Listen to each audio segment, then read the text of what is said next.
Welcome to the Future of Medicine podcast. My name is Dr. Aaron Wenzel, and my hope is simple, that this show helps you along your journey to become the healthiest, strongest, and most vibrant version of you.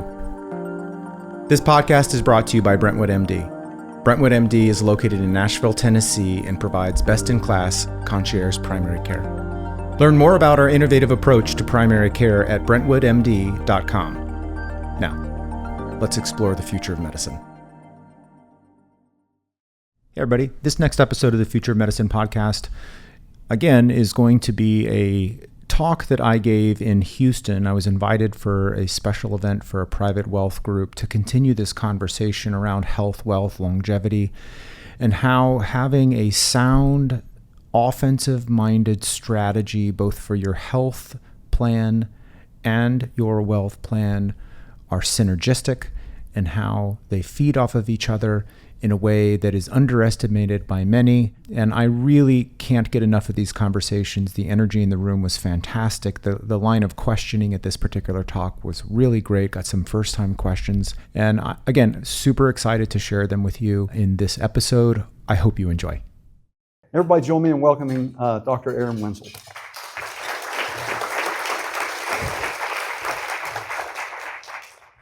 So let's go with the good stuff. Let's start with the. Did I go off? I have to turn this thing on, and he warned me 100 times. Yep, I got it.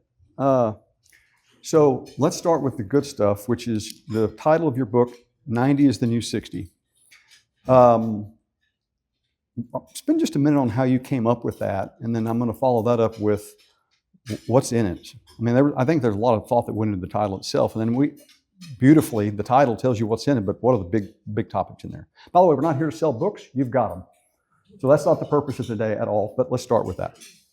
Well, first of all, it's a real privilege to be here. It's good to be in front of y'all. It's good to be back in the state of Texas. It's a very special place to me. 90 is the new 60 is, it's a ideology that has been forming for me over the past 8 years. A little background, I'm classically trained in family medicine and then did emergency medicine for 13 years full time because I was disenchanted with the current sick care model. And it was quite traumatic leaving residency and exploring job opportunities, envisioning my future, seeing 40 people a day, having a patient panel of 6,000, 5,000, and trying to do good work. So I did emergency medicine where at least from time to time, I did get to go home, kicked in the face, exhausted, but feeling like maybe I made a difference that day in someone's life. And that was just an unbelievably rare experience during my training. I rarely felt like anyone got better. I felt like everyone's disease got worse over time, but as long as it got worse according to the people who were in charge within guidelines and standards, then it was acceptable, and it just created a lot of friction for me. So with that, in kind of the extreme frontline emergency care, sick care at the peak of its the way it would present, I started rethinking what primary care should be, what it could be. And when you see thousands of deaths and hundreds of ways to die, there are a lot of byproducts from that. And one of them for me, thankfully, was, God, most of these seem avoidable. Like most of them. Very few people died in peace and in pain-free, where the death and the exit was a celebration of the family. It was often horrific. And it really struck me and set a framework as a primary care doc. If these are avoidable, what could we be doing now to avoid these icebergs with millimeter shifts in behaviors, decision-making, and thoughtful strategy? And so that's kind of the foundation of it. And then you multiply over 8 years of working with really, really high level, very successful people who absolutely care about their current self and their future self and their family and their charities and their churches and the organizations that they support, their legacies. They had really strong motivation to stay alive for a long time at a high level. And so it was like my laboratory. And I started uncovering, as a man of science and math and visual, I started noticing, well, the top 10 killers of humans all track either directly or one step to one single thing. What if I got really good at delaying that one single thing? We might even prevent it in some. We'll certainly make it better for most. And if 7 of the 10 top things that are going to take all of us off the earth are being de-risked actively, well, that's interesting. Well, what if we deployed a second layer and a third layer? And very soon, I started noticing the future risk stratification for my patients starting to look very different. And I started using terminology like, hey, what would another decade be worth to you? Oh, yeah. All right, cool. That's why we're doing this. And then it's like, well, maybe 2 and 3 and 90 is the new 60. And I came across it one time, and the next thing, and I was saying it hundreds of times, and everybody instantly understood what I was saying. Fast forward to 2 years ago, I create a lot of content. I have a podcast, I write, I have a newsletter. I care deeply about being a teacher to coach, whether people have the ability to give me $1. I want to share my best ideas with the world. And so I've been doing that for a long time. So I decided I wanted to consolidate all of my best thoughts into a book. And I'm not a writer. Of all the things I'm remotely talented at, writing is not one of them. So I apologize if it's not super great, but the heart and the positioning is really well. And I think the message is good. So if there's any English grammar teachers, I'm sorry in advance. But then it comes time, if anybody's ever written a book, you have to pick a name. I'm like, I don't know what. And then it dawned on me, 90 is the new 60, kind of, not only is it, yes, it is catchy, but it also tells a story. And I think that it's catchy enough that it'll stop you in your tracks to ponder. And at the end of the day, whether you even read the book or not, I think you understand that my thesis is you can add more time on the back end that's meaningful if you make investments. And for many, I think it could be as much as 3 decades or more. So that sounds like a lot. When is too late, right? I mean, and we'll get into kind of what is it, but when is too late? Because there are some 20-year-olds in here, but not many. Yeah. So I can get them to 50 on my own, but if I'm 70, obviously 3 decades is a long time. But when is too late? And then I do want to get into those killers that you were referencing, and then things we can do to work on that. Like any other compounding phenomena, the further out on the horizon you begin to engage that compounding phenomena, you get a diminishing return on your effort. But it's not zero. You know, if a 40-year-old deployed an ideal perfect strategy and they could return 30 years, it will vary, bell curve distribution based on your unique situation, your genetics, your resources, your goals, like what you want. But it's never too late. Better is better. And even if a week before your last day, you decided to prioritize joy, you win. Fair. In the spirit of seeing death, I will also say, of all of the ways that I've seen to die, and I've seen a lot of them, I've only seen one kind of good death. And it's kind of ironic talking about that in a longevity talk. But it's pain-free and at peace. That's a good death. And solving for peace, it's deeply personal. I would encourage you, no matter what age you are, go to your future self in those last moments and ask yourself, how are you going to judge that moment? How are you going to judge your performance, your life? And if there's friction, I would highly encourage you to consider investing in those things while you have time, because dying peacefully is actually beautiful. Which by the way, I think that's fantastic. Just a couple minutes ago, you talked about all the killers, top 7, top 5, 10 killers, all lead back to one. Yeah. What is it? We kind of need to get into what, earlier you and I were speaking, and you mentioned that health is a lot like a credit card. You said 8% interest, and I said 28. If you think about your Chase card, if you roll that thing over, it's not 8. That'd be pretty good. It's 18 or 28. But that's really, really, really hard to chip away at. Mm-hmm. Or it's chipping away at you if you don't do anything with it. And you said health is the same thing. There's stuff in us and things that are going on that's chipping away, and if you don't address it, ultimately that debt will overtake you. Well, it's not the debt, it's the compound interest. Compound interest is a phenomenon, and it's always at play. It's either working for you or against you. It works in your investments for you or against you. It also works in your health. And I use a lot of financial and business analogies because that's half of my brain, and it's 90% of my clientele base. And it makes a lot of sense, and it feels more tangible because people understand economic concepts typically. But the top 10 killers of human beings are all driven, 7 of the top 10 are driven by something called metabolic disease. Metabolic disease is your body's inefficiency in managing energy. It's a common buzzword. People probably have heard about metabolic disease.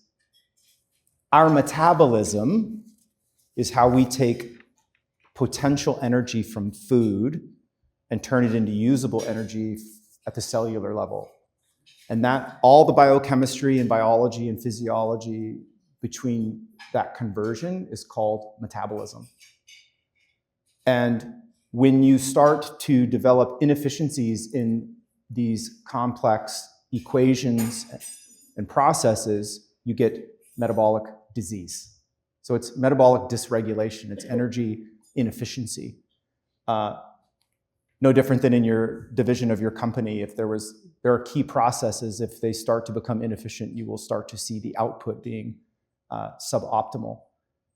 And the number one driver of metabolic disease is something called insulin resistance.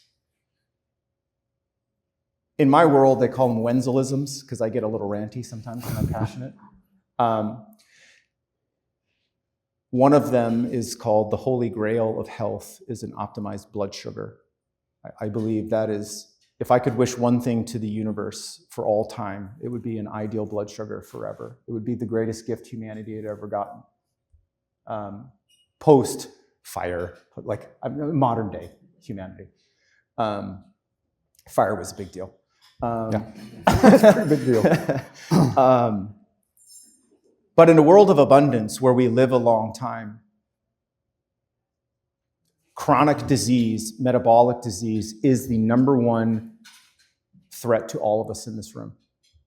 No disease will outpace diabetes over the next 20 years.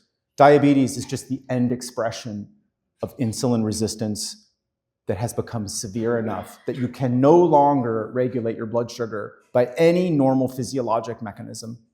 That's diabetes. Does the body just get worn out, or is it something that's in your DNA that prevents it from managing it? Genetics certainly has a role and a seat at the table. There are some people who are genetically resistant to becoming resistant. They seemingly, their whole life, can eat mac and cheese and ice cream. And chicken fried steak. And their blood sugar, they've never, they're aliens.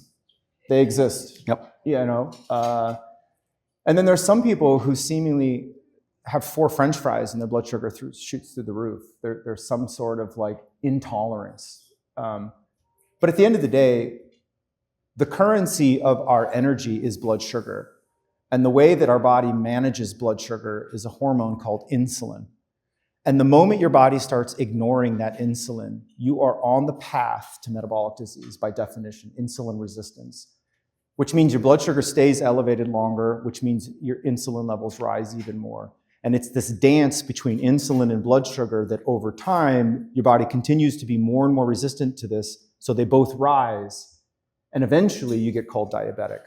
Along the way, this rising insulin, rising blood sugar is not benign. It creates a lot of identifiable early flags, warning flags, like truncal obesity.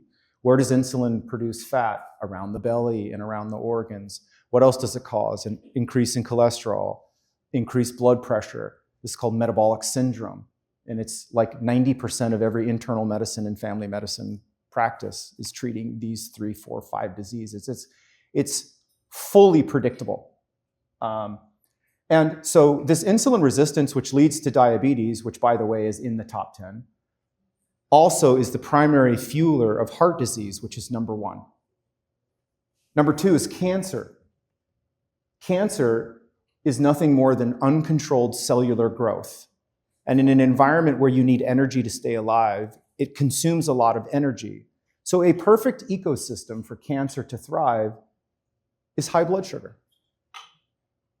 Matter of fact, if anybody's ever had a cancer test called a PET scan, they inject your body with glucose attached with a radioactive nucleotide, which basically means it lights up like a Christmas tree on an X-ray, but it's attached to a sugar molecule. And then after you take this huge load of sugar, they take a picture and they see what lights up. Well, why does it light up? Because the tumor is gobbling up all the glucose.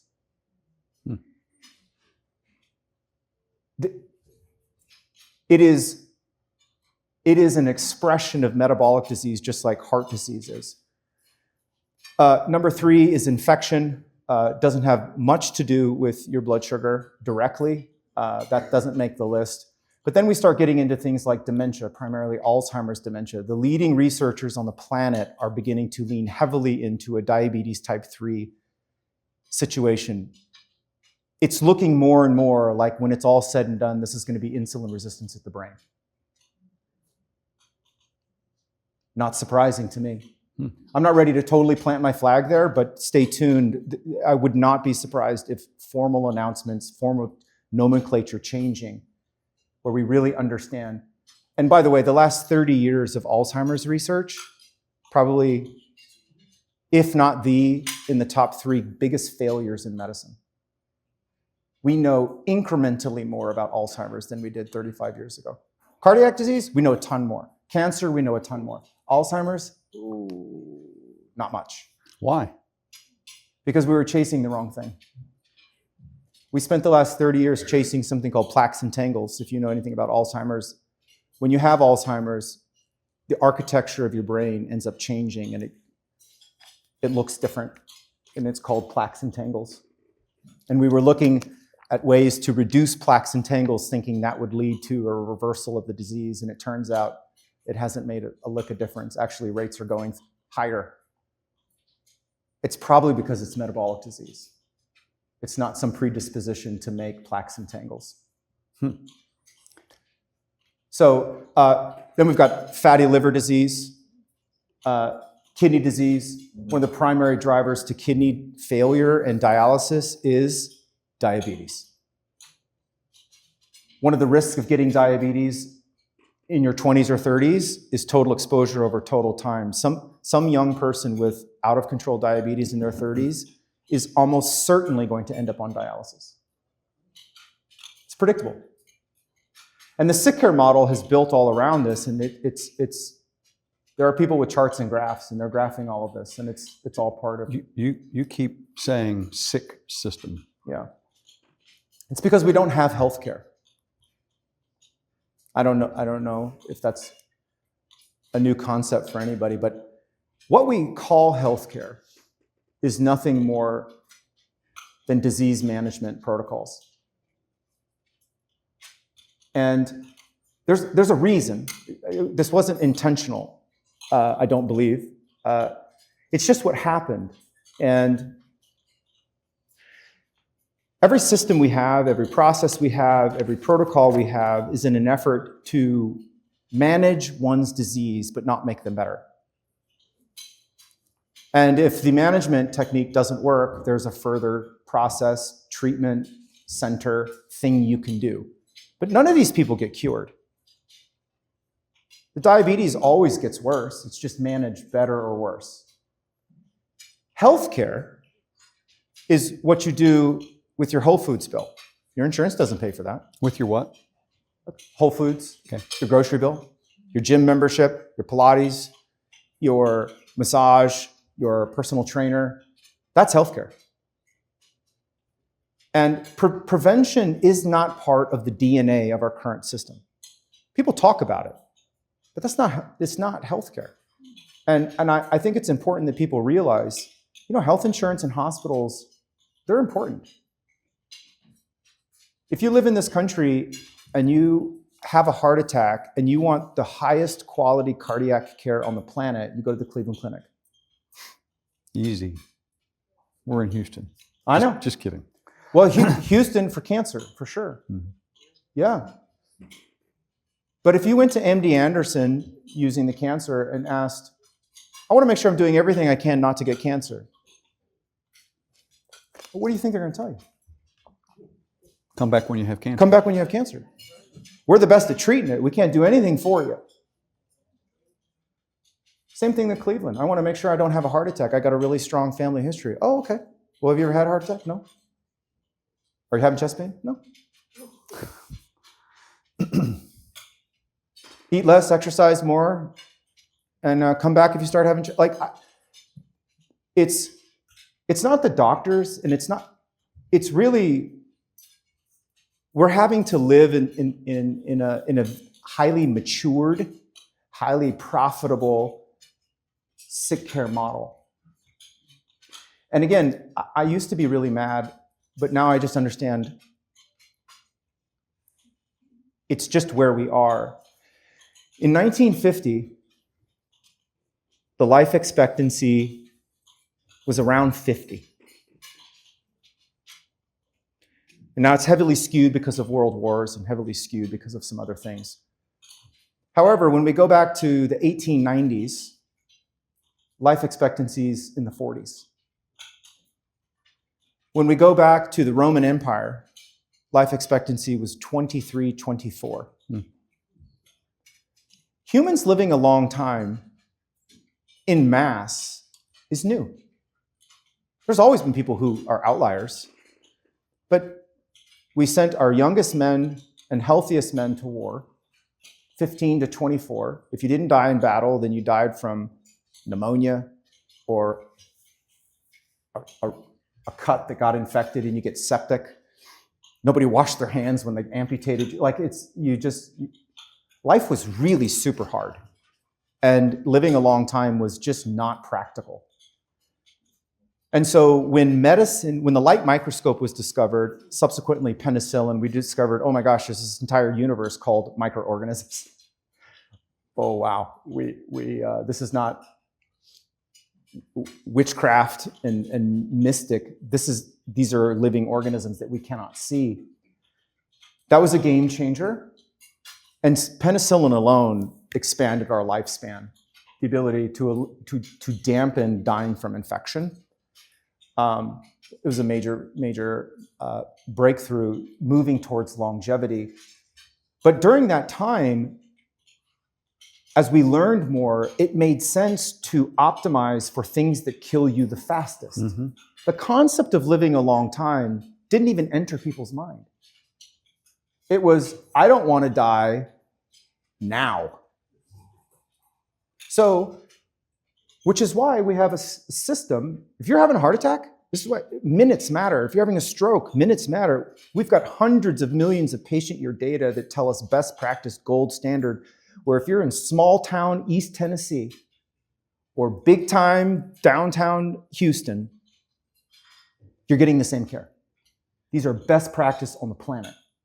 And outcomes have never been better. And that's a good thing. The problem is, now people aren't dying from things that historically have always killed us. And we're living a long time. And so we have people living with diabetes for 35, 40 years. well, once you need dialysis, I got something for you. Once you have a heart attack, we'll take you to the cath lab. Once you have So the obvious is, and I've got to get back to this blood sugar thing. Yeah. Where's Abby? We're going to talk about it. Damn it. So we've gotten really, it's funny because as you said, we're living longer and longer and longer and longer, and we're treating the things that have killed us, and we're getting better and better and better and better and better. It seems when you get to, especially to this stage where we think we're living a long time, and then you add in quality of life. Yeah. I want to get to the blood sugar thing, which ties into all of it, but let's switch over to what do we do about all this stuff? So how do we not have a heart attack? How do we not get cancer? Which sounds crazy, but how do we prevent these things? Let's go big picture and then get a little bit deeper on things that folks in the audience can, not this minute, we'll line them all up at the end, but that we can actually do. And I will also repeat something I heard earlier, is that you get this cholesterol, lower your cholesterol, or you get this workout, or you get this eat better. It's like, which one of these damn things are we supposed to do? Right? I can't handle all of them, and if I just attack one of them, which I might be guilty of, you kind of overdo it. You tear your damn knee like James and I did because you're obsessed with one thing, running. Well, that doesn't solve all the problems. So where do we start? Where's everybody here? Where do we start? Everything can't be important. If everything is important, then nothing is, by definition. So it's the right question, what you're asking. In my experience, it starts with a belief system.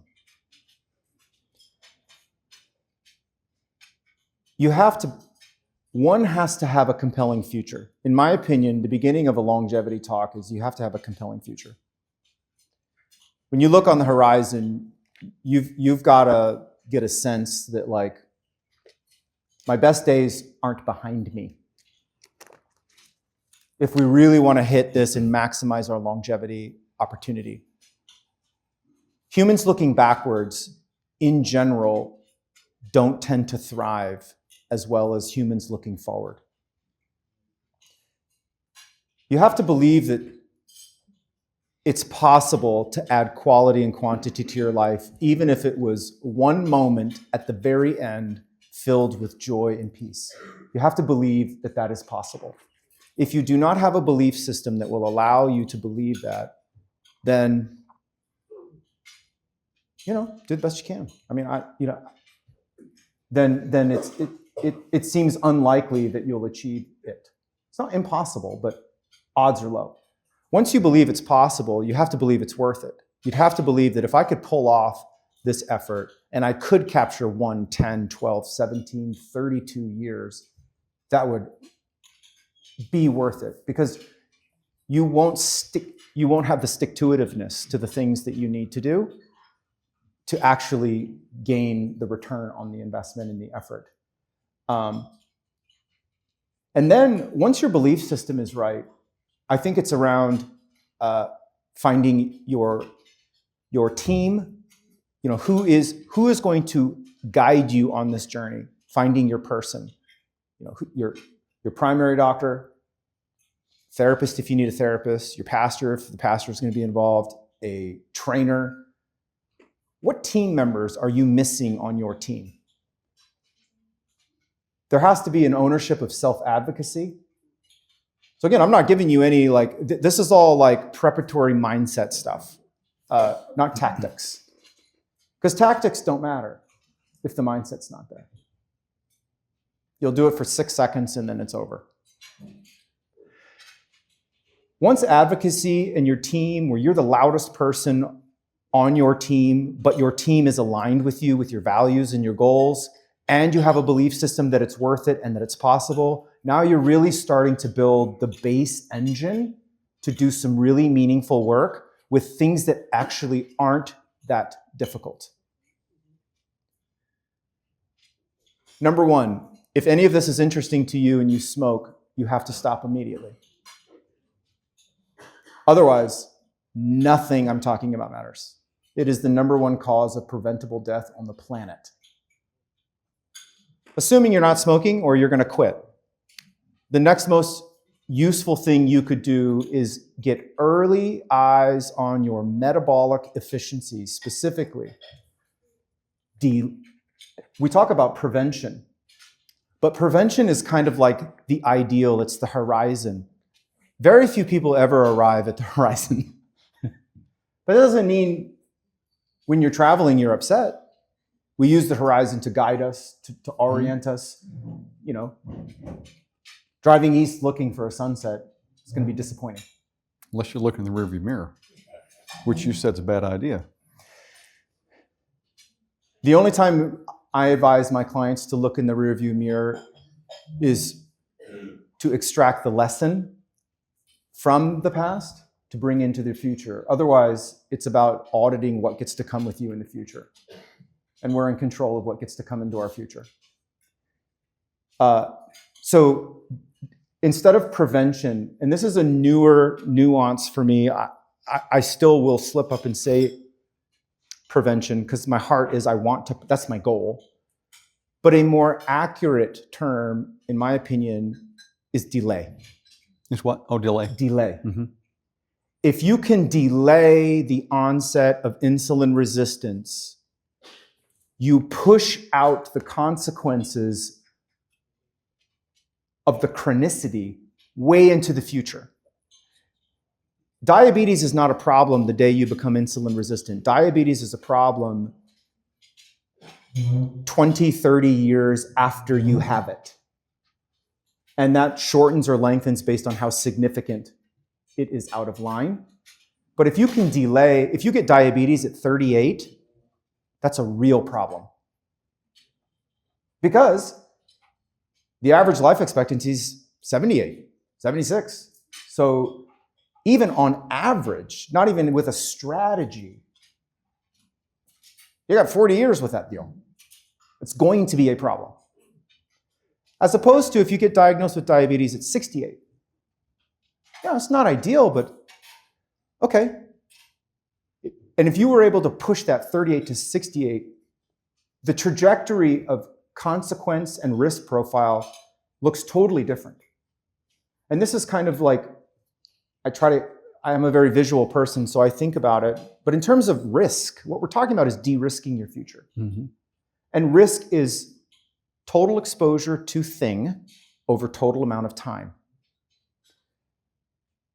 If it's something that with short duration of exposure can kill you, that's what we've optimized for in our emergency rooms. You know, a ruptured plaque, it's either going to kill you or you're going to get into a hospital and get a treatment that has great evidence that it's going to. Assuming you don't die from that, you now are left to navigate the frontier of your life with chronic disease. Because we're kind of getting really good at solving for fast killers. Okay, so delayed metabolic disease is the first tactical thing other than not smoking. And you do know, I'm not going to make you do it yet. We're going to be looking for what the hell do I do to do that. You don't have to go there yet. I mean, I'll give a list. It's in the book. There's a chapter. It's the most technical. You'll probably have to read, if you're interested in it, you'll be like, oh my God, this is like, oh. AI, what is this saying? You know? Yeah. Hey, chat. What's this in English? There are 5 or so markers that I think matter that most of you probably are not getting. One of them is a fasting insulin level. Even my diabetics in the room probably do not get a fasting insulin level. And the number one reason will be your insurance doesn't pay for it, and therefore your doctor won't offer it. It's a $4 test. A fasting insulin level will give you eyes on insulin resistance years and years and years and years and years and years and years and years and years and years. It's the hormone that controls your blood sugar. So you could have a blood sugar of 98 this year and a fasting insulin of 5. Next year, you could have a fasting glucose of 98 again, but the insulin is now 17. If you don't have the insulin, you think everything's status quo. but you're 3 times as insulin resistant year over year. That's a nonlinear response, and that's a major blind spot. And this is how what happened? Last year I was fine. This year I've got 19 medicines. Apparently I'm a terrible diabetic. That did not happen overnight. Chronic diseases do not show up overnight. Diabetes is in the background in most cases, lurking for 10 years at least. At least. If you're really, really out of control and really, really poor genetics and vulnerable, maybe 5. But it still doesn't show up just like this. So delay chronic disease, primarily the delay of insulin resistance, would be like if I could gift you to the world. If you just added a fasting insulin, you're in the 1 percentile of people who are tracking this. And it's a singular, there's 3 or 4 others. I don't want to overwhelm you with like a list of like to-dos. But so we get it. And again, we're not going to have time to go too deep into it, but again, I'm looking for that thing. So is everybody else. There's got to be 5 things. And you don't have to go there, but I keep reminding, we're going to say, how do I got you. Yeah, this is important. I got you. Okay, I'm just telling you. Go ahead. Delay of chronic disease. I was going through basically the framework. Identify and relentlessly invest in what I call health multipliers. This is the concept of harnessing compound interest in the form of health. I define a health multiplier as you put 1 unit of energy into a behavior and you get some number greater than 1 return. And the primary health multipliers in our species are strength training, diet, and sleep. How do you feed your body? How do you move your body? How do you recover your body? We are a living organism that require all 3 of these things every day. How you do it, how well you do it, or how well you do not do it, each of those 3 buckets are, in my opinion, the primary drivers of 95% of health problems outside of genetic stuff or autoimmune stuff. When I dig into whatever problem we're trying to optimize for, when you drill down, I almost always land in, we either need to eat a little better, move our bodies a little better, or we need to recover a little better. And the primary recovery is sleep. And so yeah, I could get into taxes with specific questions, but it's one of those 3 buckets are the health multipliers. Next step is never retire. You alluded to it. Oops. There's sorry. great, and when I say never retire, I mean There's a lot of folks out here who've done really, really well who are not going to work every day. So it's retirement in the classic sense, defined as you work really super hard, sacrifice your best years so that one day, maybe if you're lucky, you can then start living your life. Or even worse, so that one day you'll have nothing to do. The data supports tremendous increase in mortality if that is the mindset of what retirement means to someone. My experience and the data would support that when you send your mind to pasture, your body will follow. You have to have a future worth living for, or it will accelerate the decline. The next thing is always be adding new, appropriate younger friends. I've done a few of these talks. I had to add the qualifier because people are like, "Oh, really? No. Like appropriate friends." I have not seen something that infuses more vitality and life into a person than seeing that person's inner circle incrementally get younger as they age up. Because what ends up happening as we get through our 60s and 70s and 80s and 90s, as you're alluding to your parents, they start looking around and all of their closest friends are dying or near dying. And inevitably what happens, even to the most Jedi-minded person, am I next? Like, and you start playing defense and not leaning as much into life and kind of leaning back. However, if you're 80 or 90 and you've got some youngster who's 67 who just had a big exit and is full of zeal and wants to go ski in the Alps, and you love skiing, that's probably a really good idea. Bring that person into your group. And they will admire you and extract wisdom and value. You will find value in their energy and vitality and see yourself in that. Like, there's a lot of really deep psychologic elements that are sticky with adding newer, younger friends on an ongoing basis. And we all have a core group of 5 to 10 people. Every year, just be thinking about, are we all just growing old together? Because it's okay for a while, but it's a huge blind spot. And you don't have to fire friends. Maybe you need to fire friends. That could be good for your health too. Actually, that's a different discussion. Yeah. Fire your current inner circle. But yeah, so never retire in the classic sense. Always be adding newer, younger friends. And I think I probably missed a few, but I think that's the bulk of the framework of how I think about things. Let's talk about a little bit deeper on the sleep, diet, and exercise. I mean, we hear it. Can you just dig into the three of them a little bit? Eat's probably a tough one, but it's also one you can get into avoid. Like, again, I'm coming for kind of takeaways. If I'm going to eat, I'm really working on this blood sugar thing. Again, Abby can tell me it's spiking up and down all the time, which now I'm scared to death of it and don't know what my blood sugar is. But food's the biggest piece, right? Yeah, Or maybe I'm wrong. Yeah.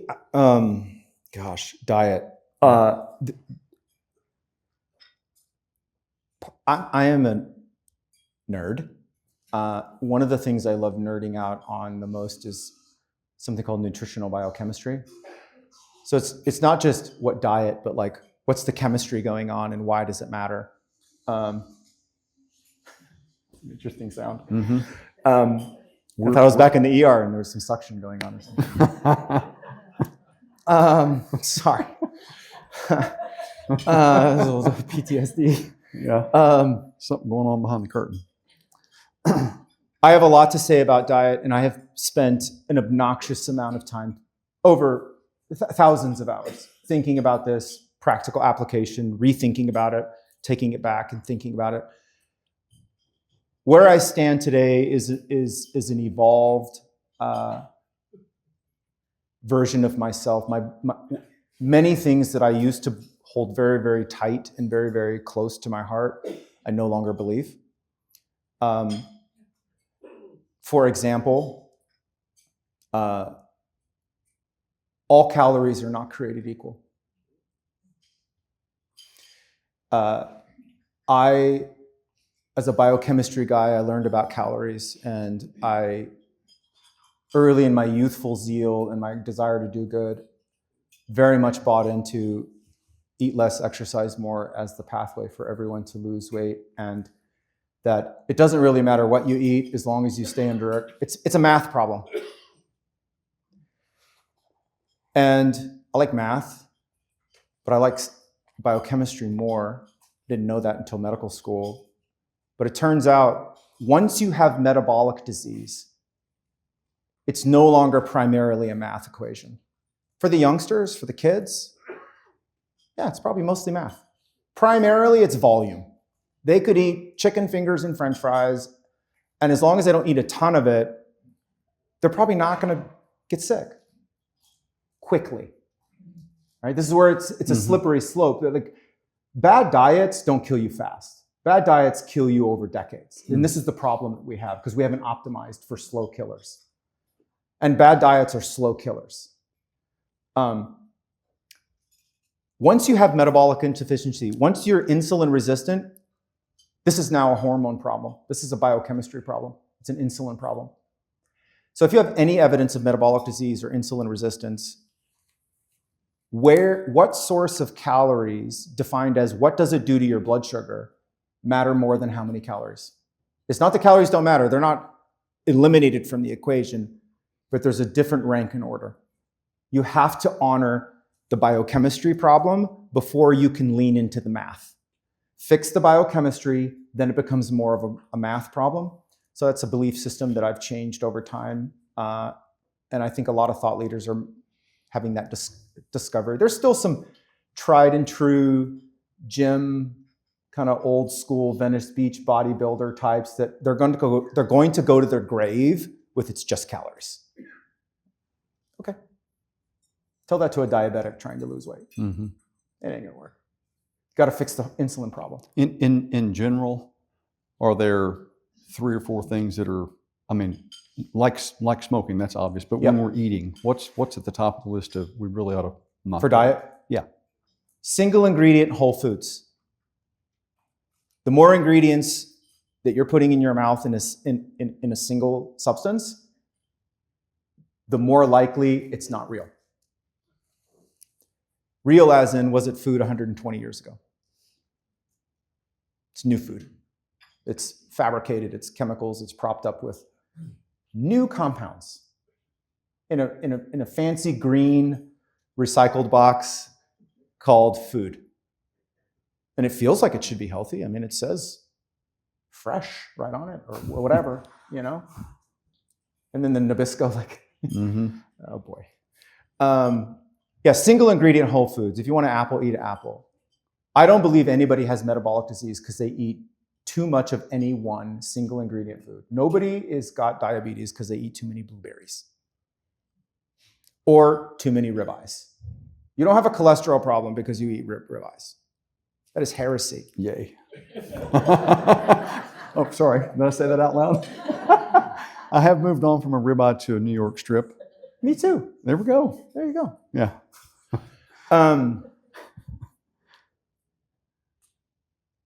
You'll get diabetes eating Cheez-Its and Oreos and bread and boxed pasta and things that are dirt cheap and have shelf life and we can feed an entire nation for pennies. And it's really interesting because those fuel the diseases that are the most profitable drug companies are treating. And the hospitals they're not okay with it, but they're not actively trying to solve it either because it's keeping the cath labs full, it's keeping the cancer ward full, it's keeping the orthopedic bays full with hip replacements. It's where we are. When you have sick care at scale, we have this intermingling of the food system, big pharma, and massive institutionalized sick care, like a Venn diagram. And in the middle, it's nasty. It's nasty, nasty. And I don't know how you parse it out. But in terms of the bucket of diet, if 80% of what you consume is not real food, that is the greatest area within the bucket of food that you could improve.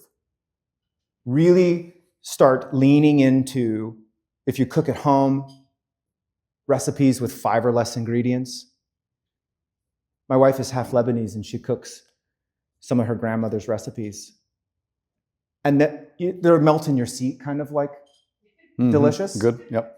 And the most complex, including the seasonings, are like 5 ingredients. Yeah, it's great. They're very simple. And when you look at like historic meals of people groups from all over the world, they're very simple.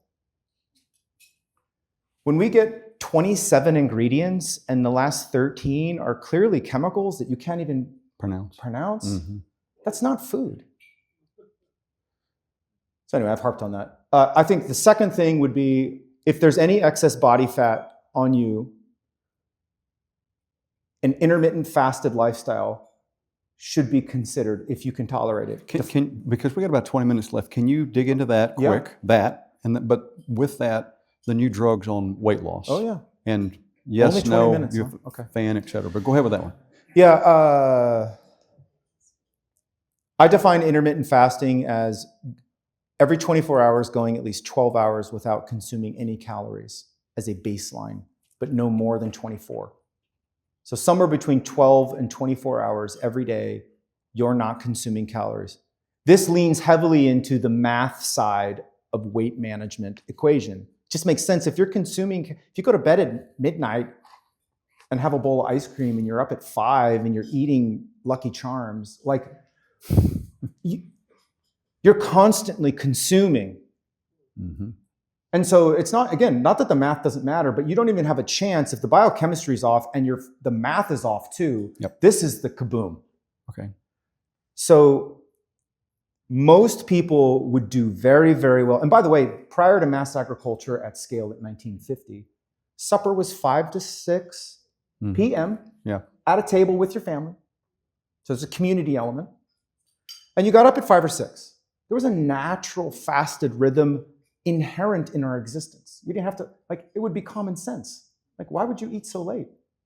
What kind of family are you from? You don't eat dinner? It's culturally we've just shifted, Netflix and whenever you want to eat, you just Uber Eats. And I have members whose families eat like a sliding scale through the evening. Independently ordering food. It's like chaos. That would be very stressful for me because the evening hours need to be very serene in my world. Yeah. But I used to be much more hot on long fasting, 3, 5, 7-day fast. I was very, very bullish on it. I've remarkably cooled off on that. I think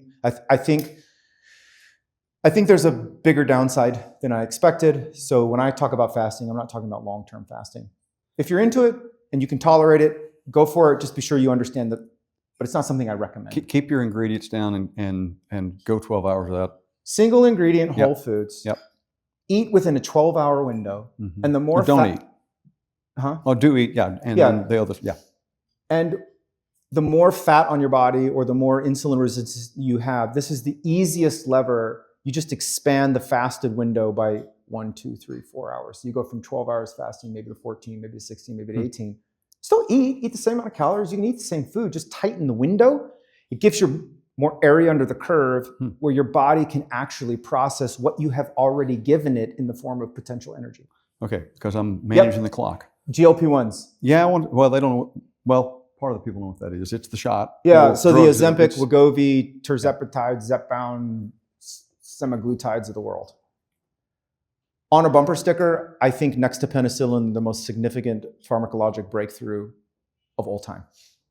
That's my current thesis. I may be wrong. It's early. I was just going to say that's the risk, right? We don't. It is know. the risk. With an asterisk. Simultaneously, we've never had a class of medications so widely adopted with such velocity ever. Wow. So we're stacking significant patient year data very quickly, faster than we ever have. What might have taken 25, 30, 40 years to get long tail data, we're getting that really accelerated because I don't know if you know this, but the whole world's on that drug. Are there downsides? Absolutely. Are there people who take it who shouldn't? Of course. Are there risks to take it? Absolutely. But if you have metabolic disease, defined as insulin resistance, diabetes, or obesity, we have never had a tool this powerful. And my thesis is metabolic disease is the health epidemic on the planet. And heart disease and cancer and probably dementia are all outsprings of metabolic disease. To me, I will not be surprised with 20 years from now, things start falling off the top 10 list as a consequence of this class. Not necessarily the specific drug. By the way, I'm not invested in any of these things. So I'm not telling you to go, although I hear from really smart investors, it's a good thesis. But the latest drugs, tirzepatide, which is Zepbound and Mounjaro, they have indications for diabetes and for weight loss. These are destroying in results the Ozempic and Wegovys of the world in terms of efficacy, and they're way better tolerated. And the difference is Ozempic and Wegovy are a single semaglutide, and this tirzepatide is a dual peptide. And they've got, the manufacturers, Lilly has a 3 and a 4 in trials.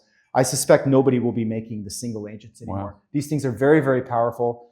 And their use case goes far beyond obesity and diabetes. Addiction. It goes into addiction. I have friends in the addiction space. They're putting people on these medications, and what's happening is their craving centers are calming down. I really want people to hear that. That's something I discovered. We just had a conversation with another doctor. I told you about this. Who's doing that? Oh yeah. And that's, I mean, think about it. Alcohol, drugs, those are. It makes total sense. Makes total sense. The feedback I get all the time for people who have metabolic disease because they have an unhealthy relationship with food, all of a sudden, it gets real quiet. And it creates runway to fix relationship with food. It creates runway to change behaviors, change circle, change inputs, to quiet that noise. We see people like who don't even have overconsume alcohol.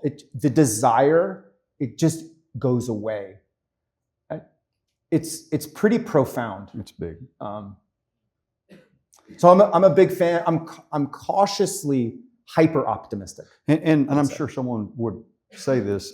We don't know what 20 years, 30 years, or 40 years No look idea. like. The fact that we're curing, or not curing, but that we're stamping down diseases that absolutely will kill you versus the risk of not knowing what you're going to look like in 20 or 30 years.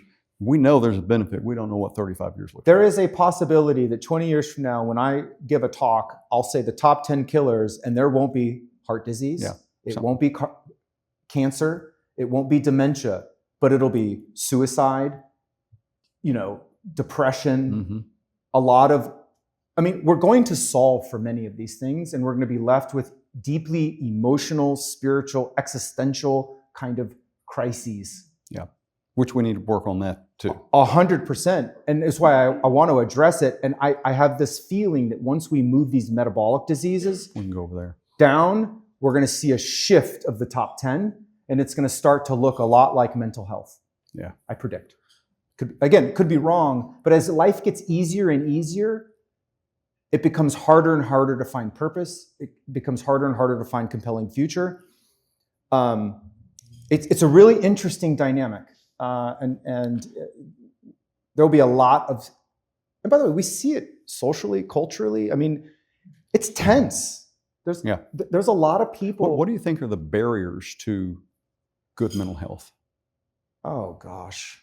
And you got 120 seconds on that one. 'Cause Yeah. I'm going to go to women and health, and I want to. If I talk about it too much, I'll probably cry. Like it's awful.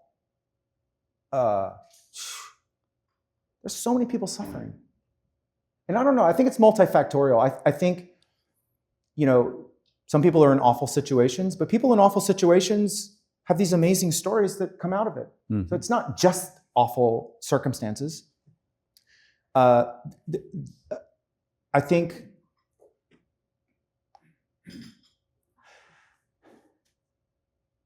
this is a good question. I've never been asked this question, but I appreciate you asking it. I think it comes to identity. Probably don't expect your doctor to talk about that, but who do you believe you are? And what is your relationship with yourself? What is your self-esteem? Mm-hmm. As a young father, I was so desperate for my boys to have a high self-esteem. But I had ego that thought I was the one that imparted self-esteem. Self-esteem for my boys is my boys' relationship with their self. And that can only be curated internally. All I can do is demonstrate what a healthy self-esteem looks like for them and help protect and curate an environment where a healthy relationship with self can be cultivated by them, and then support it and encourage it. I see a lot of mental health on the back end of unbelievably poor relationship with self. Even really kind people to others, they're awful to themselves. Mm-hmm. By the way, even very successful people, the nicest people you'd ever meet, forward, outward, internally, Struggling. Mm-hmm. cruel, impatient, unrealistic, impractical. It seemed like that's a whole nother 7 different series, but recognizing that is obviously step one if you look inside and say, what am I fighting any battles? Yeah, because what happens is it's the gate, in my opinion, if you have a fragile relationship with self, that causes pain. And people then begin to look for mechanisms to soothe pain. And they turn to drugs, they turn to sex, they turn to pornography, they turn to gambling, they turn to risky behavior, they're not choosing the behavior, they're attempting to soothe their pain. And when they find their drug of choice, their behavior of choice that soothes the pain, dopamine hit, you create a neural connection, you go back to it. This is why people who struggle don't struggle with new things. I got some demons. They're the same demons that I was 14. Mm-hmm. You know? And I have to manage them. I don't have new things because my nervous system remembers. Hey, last time you did that thing, you got the dopamine hit you're looking for because you're in pain. The answer is, why the pain? Turns out you're a human being. Yes. Yeah. And experiencing trauma is part of the human experience. And how we learn to manage trauma largely is how we were parented and or how we cultivated or didn't cultivate a relationship with ourself. And can we parent ourselves? Yeah. So that's the mental health. I'm going to go out here in a minute because I promised that I would talk about sleep, how important it is or isn't, and then second of all, I want to talk about women and health. That's a big one, but I really want to touch on it for a second. Talk about sleep for a second. Sleep is the third bucket. Sleep in this room, if I had to predict, is probably the most universally experienced. If we ranked all of the things and said, which ones do you experience? I would predict sleep would be the most. It could be a lot better. You know, diet, sleep.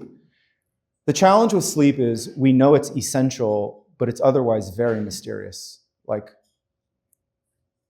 because we're asleep. I mean, yeah.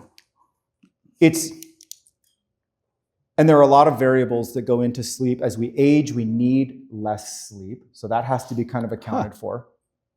Yeah. There's less recovery needed. On average, an 80-year-old sleeps less because they do less. And this is where it gets really interesting for example, if you're a 33-year-old and you can't sleep, but you don't work out, I would submit, if you could get to the end of the day and have your physical body as tired as your mind, that'd be a good place to start. Carve out 60, 90 minutes a day and go get to failure. I bet it improves the sleep. The other thing is we have mechanisms to prop up and to soothe our inability to land the plane in the evening, namely booze. The problem with alcohol is it works. It does work. I mean, if it didn't work, nobody would drink. Yeah. Let's be clear.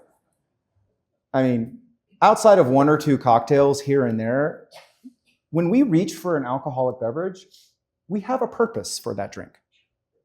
It's generally we are in a perceived less ideal state, and consumption of that will improve the quality of that, perceived quality of that state. And in the evening time, man, nothing really. It's better than doing it at 8 o'clock in the morning, isn't it? The challenge is it helps you enter sleep, no question. But it's disruptive to long-tail sleep. Yeah. So the physiology to fall asleep is not the same physiology that keeps you to sleep. And this is wildly seductive. Well, if I don't drink, I can't even go to sleep. Okay, but then once you sleep, do you sleep all night? No, I'm up in like an hour and a half. And then what? And then I toss and turn, I'm wide awake.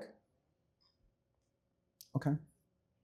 So people are desperate to capture sleep at the end of the day. But then that is on the back end of like, well, do you do emails after dinner? Well, yeah, of course. How else am I going to get caught up? Oh, okay. Well, there's some, let's highlight that as a potential area of opportunity, boundaries.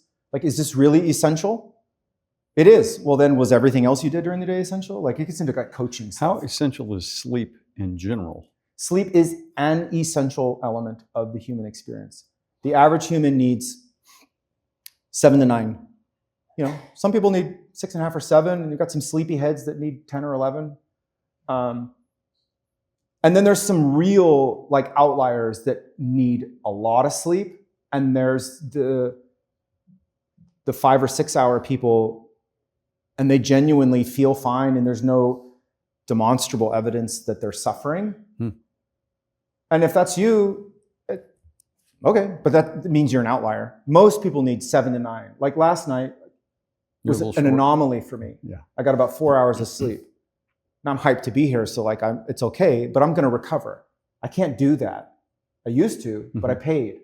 I got sick. And that's a whole nother story. I talk about that in my book. Hit women and health. Just give me 2 or 3 Women minutes have got a raw deal. On a bumper sticker, we're 30 plus years behind on women's health than men's health. Prior to 1992, there had never been a single randomized placebo-controlled government-sponsored trial on women's health ever not dealing with childbirth. Let's say that again. 1992. It's called the Women's Health Initiative. It was the largest women's health study. That's the way it's presented. It should be, tragically, the very first.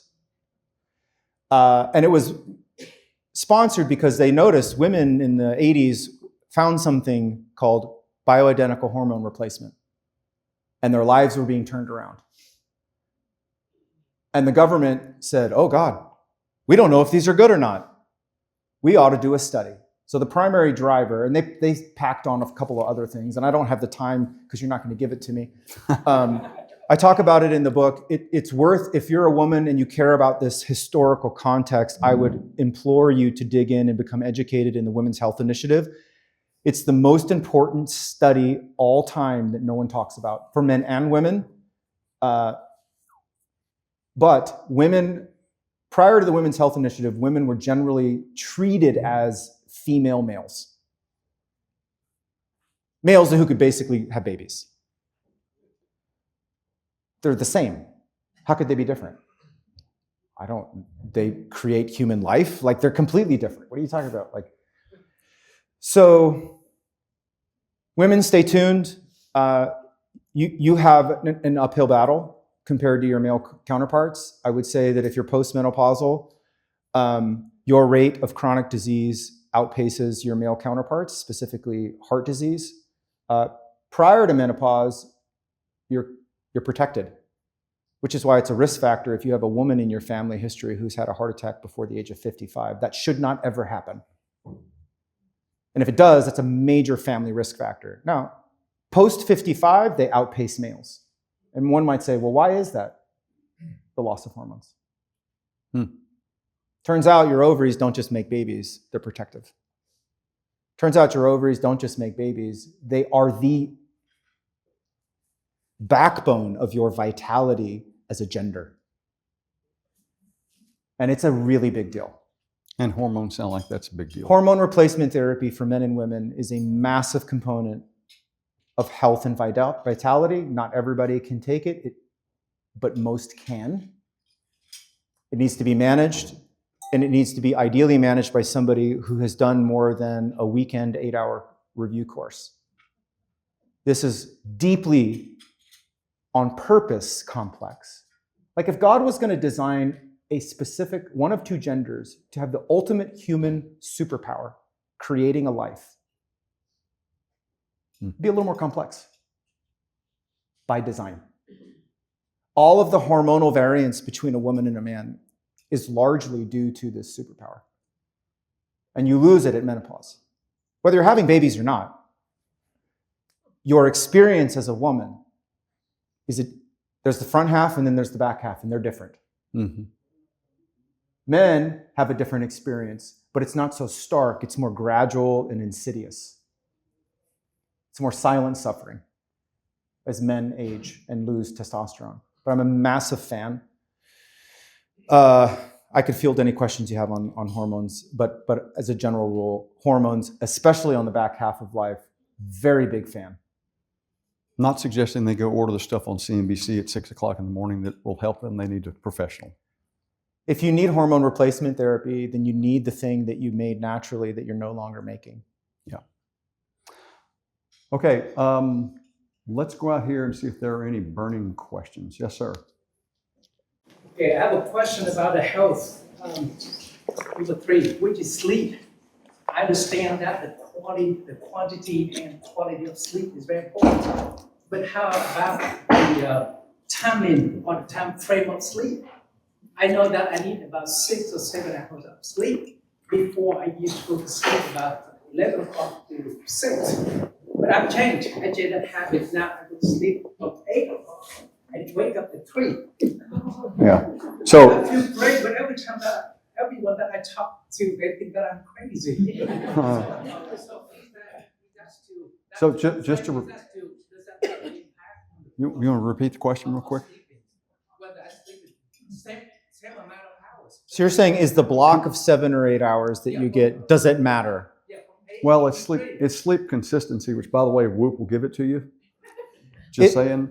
But it is obsessed with, are you consistent when you go to sleep? You can answer whether 8 to 5 is as good as 10 to whatever, 6. Does it matter where you're getting your 8 if you're consistent? I wouldn't think so. Yeah. Yeah, I mean, I'm open to there being a downside. I would just have to be explained what that would be. Do you feel tired? I feel great. Waking up at 3 o'clock when you're not being disturbed and just starting thinking. The only The quality from 3 o'clock to 6 o'clock, oh, this is wonderful. physiologically, I can't see the downside. I feel great, but I changed my habit a little bit. From 3 to 6, I take a nap for 15 minutes, and then I work till 9 o'clock, take another 15 minutes. But I feel great. Interpersonally, it might be some challenging, right? I mean, unless your partner has a similar rhythm, that could be awkward. Or so. Remember the book? We said you have to take care of yourself. Yes, yes, yeah. If it's not creating friction for you, God bless. That's right. Yeah, yeah. Yeah, that's right. Any other questions? We'd love. Yes, ma'am. What are you seeing out there as far as predictive testing is Great. concerned that many of us may or may not know anything about? Yeah. Whether it's cholesterol or cancer or any of So the question's about predictive testing, which is a big deal that I didn't get to. Sorry. Yeah, It's a no, great I mean, question. we're covering the breadth of all health. That's kind of a broad. There are some really incredible advancements. If you're interested, the most tip of the spear for cancer is something called Gallery by Grail. Your insurance will not pay. Gallery is the test. Grail is the company. You have to ask for it by name. Your insurance will not pay for it. Shouldn't be more than $1,000. In terms of cancer, the number 2 killer for all humans, we have 5 routine screening tests for cancer. And my males in the room, you only got 3 because you don't get any breast or cervical screening. Colon, skin, prostate, breast, uterus. That's it. If you have a history of smoking, they'll do a one-time CAT scan to screen for lung cancer. There is no routine screening for ovarian, pancreas, brain, bone, lung. Yet, it's the number 2 killer. You get screened when you have symptoms. In the world of cancer, and we didn't talk about this, but symptoms from any disease process, by definition, you're super late. And when it comes to surviving scary things, scary chronic diseases that will kill you, speed to diagnosis is the game. And if you're not entering the game until you're down significantly, it's very hard to come back. And this is where we get bad outcomes when you find stage 3 and stage 4 cancers at diagnosis. My father, diagnosed with stage 4 esophageal cancer, passed in 9 months. Had he got it a year earlier, turns out he was having symptoms for 2 years. My dad's stubbornness killed him. I admire it. I mean, there's some gold in the stubbornness. But if you have symptoms and you're over the age of 55, and you have to communicate, you have to advocate. But again, symptoms are late. Gallery by Grail looks for the top 50, it screens for 50 cancers, not all equally as precise, but it's a single blood test, non-fasting, and it tells you binary, cancer found, cancer not found. It's unbelievable, it's game-changing, and I have a little boutique practice just outside of Nashville with a few hundred members, and it has already saved 10 lives. Ask for it by name. Just real quick, we can go online and we can Google it, obviously. Is that likely something that can get done in Houston? 1,000%. Okay. Yeah. The next test that we ought to be thinking about? If you're concerned about cardiac, if you're over the age of 50, plus or minus risk factors, it's called Clearly, Cleery, clearlyhealth.com. This is some George Jetson stuff. This is a really, really high quality CAT scan that you get, a cardiac CAT scan with contrast. And then we take these high quality images and we upload them to a cloud-based AI software called Clearly, and it overreads it and recreates a digital rendering of your cardiovascular. It's basically like a heart cath, but digitally.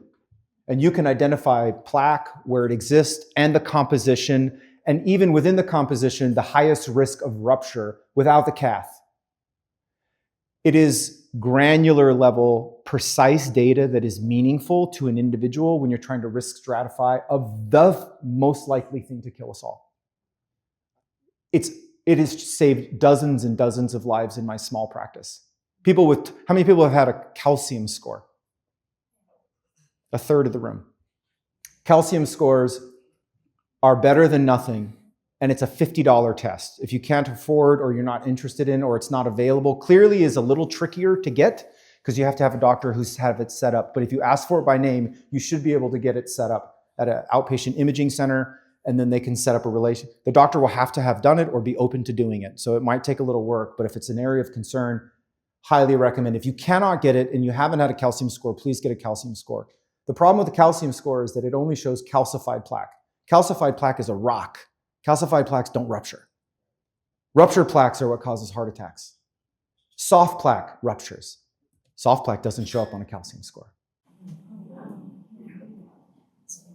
Question, sir. How do you feel about the Framingham study and in context of the hyper-aggressive anti-lipid therapy that we're now doing? It's a good question. Will you repeat it? He's asking about a landmark trial that really drives the majority of the protocols around lipid therapy, cholesterol therapy, targets, goals. This has been something that is an evolutionary, there's a lot of smoke here, and there's a lot of opinion, there's a lot of emotion, there's also a lot of data. And so it's really hard. I am of the belief, and this is something if you're writing down numbers that you're likely not getting tested, it's called ApoB, A-P-O-B. It's the most significant lipid number that most people are not getting. And to me, the clearest path for lipid management to lower cardiovascular risk is an ApoB less than 90. And if you want to be aggressive or you have risk factors or a family history, I'd drive it down less than 60. I don't care what LDL is. I do not care. I like HDL as high as it can be, but the thought leaders, the greatest lipidologists in the world that I pay attention to, the higher you have it native, it's great, but any attempt to make it high doesn't seem to yield the benefit that natively high people have. I like low triglycerides and I like a low ApoB. So if I have an average or low risk person, I would like them under 90. Most people in 2025 are not keen on statin therapy without evidence of cardiovascular disease, which is why I, being one of those people, I have no interest in taking a statin. Guess who's on a statin? Me. Am I happy about it? Nope. I did it Clearly 2 years ago. I have a 26% blockage in my left anterior descending, which is the widowmaker. Hmm. Turns out 13 years in the ER and working nights and becoming fat Aaron and metabolic syndrome Aaron, he got fired, by the way. It's okay to fire your former self. There's consequence. And I had a choice to make. I could pack up all my toys off the playground and march off and say I'm not doing it, or I could de-risk my future. And I have a compelling future, and I have 2 boys, and I chose de-risk. May I conclude on that fabulous note? By the way, another reason why I'm going to conclude is because I don't think where else to take my damn notes. That's some beautiful mind stuff right there. Good Lord, that's a lot. May I just say a really, really big thank you to you. I think this is important. I think we paid for your flight. And I don't even know if you got any bad chicken on the flight. That's all we paid for. I got bad coffee. Bad coffee and no chicken. You got a muffin that probably had too much cheese in it.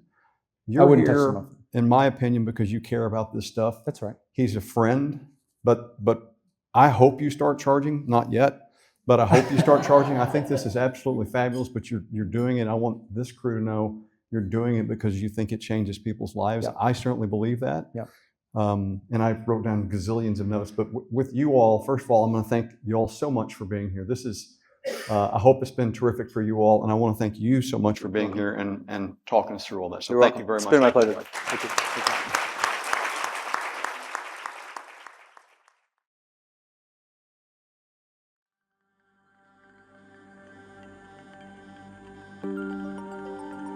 Thank you so much for your attention. It's the most valuable thing you could ever offer me, and I don't take it for granted. You can find out more about today's episode and all of the other resources we have at brentwoodmd.com. Be sure to check out all the other content we've created by searching Brentwood MD on LinkedIn, Facebook, YouTube, and Instagram. If our content has ever provided you with value, it would mean the absolute world to me if you subscribed to our show and left a review. This helps us ensure more people just like you can find our content so they can begin their journey of optimizing health. To learn more about the concierge services we provide our members, visit brentwoodmd.com. And now for the obligatory disclaimer. This podcast is for general information only and does not constitute the practice of medicine or the giving of medical advice, as no doctor-patient relationship has been formed. The content of this podcast is not intended to be a substitute for professional medical advice, diagnosis, or treatment. Users should seek the advice of their own medical professional providers.